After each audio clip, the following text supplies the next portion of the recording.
নাই ধ্বংসটো হৈ আছে বুলি আপোনালোকে কৈছে, অভিযোগ আনিছে, কিন্তু আমাৰ যিটো প্ৰটেকশ্যন কৰা আমাৰ এইটো যিটো চেষ্টা, এইটো চেষ্টাটো সদায় চলি থাকিব। আজি ঠিক সেইদৰে মানে আমি ইনফৰ্মেশ্যন পাইছোঁ যে জিৰিগেণ্ডিঙৰ পৰা ধৰক 5 কিলোমিটাৰ আঁতৰত হাটস্কাই বুলি এটা গাঁও আছে, তাতে আমাৰ ধৰক USF এৰিয়া আছে, তাৰ পৰা মানে কুন্দা কাটি তাৰমানে তেওঁলোকে চাচনিয়াং লৈ যোৱা কাৰণে এটা ট্ৰাক সোমাইছে। তো সেইটো খবৰ পাই আমি গ'লোঁ, গৈ সঁচাও তাতে মানে সেই ট্ৰাক এটা পালোঁ, তাতে অলপ মানে সেই জংঘলত মানে অলপ খেদাখেদি হ'ল। তাৰপিছত তাতে মানে যেনে তেনে ধৰিবলৈ সক্ষম হ'ল। তাৰ গাড়ী নম্বৰ হ'ল আপোনাৰ ML04B5337। তাৰপিছত তাক গাড়ী ধৰিলোঁ আমি প্ৰায় 1:30মান বজাত ধৰিলোঁ। তাতে আছে আপোনাৰ স্পেচিছ আছে আপোনাৰ এমচালৰ প্ৰায় আপোনাৰ মাৰ্কেট ভেলু 75,000 মান হ'ব, যিটো ট্ৰাকত আমি পাইছোঁ। কিমানমান 75,000ৰ মাৰ্কেট ভেলু আছে। এইটো আচলতে ক'ৰ পৰা, আচলতে কোনখন বনাঞ্চলৰ পৰা কাটিছে, এইটো কোনটো ৰিজাৰ্ভ?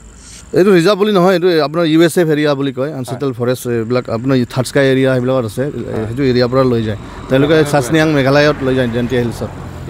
হয়, আৰু এই কামখিনি আচলতে স্থানীয় লোক জড়িত আছে নে মেঘালয় দুষ্কৃতিকাৰী আহি আচলতে এনে বনধ্বংসযোগ্য অব্যাহত ৰাখিছে? লোকেল মানুহটো নিশ্চয় থাকিব, কাৰণ বাহিৰৰ পৰা মানুহ আহিতো সাহস নকৰিবতো। নিজৰ মানুহে যদি নামাতে তেওঁলোকে কেনেকৈ আহিব?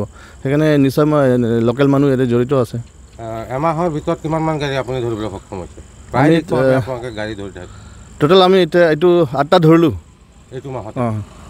মানুহ কোনোবা ধৰিব পাৰিছে নেকি? মানুহ বৰ্তমান ধৰা নাই। যোৱা জানুৱাৰীত যিটো ধৰিছোঁ এইটো জেল হাজতত দিয়া হৈছে। তাৰপিছত বৰ্তমান মানুহ পোৱা নাই, আজি পোৱা নাই, নাই পোৱা।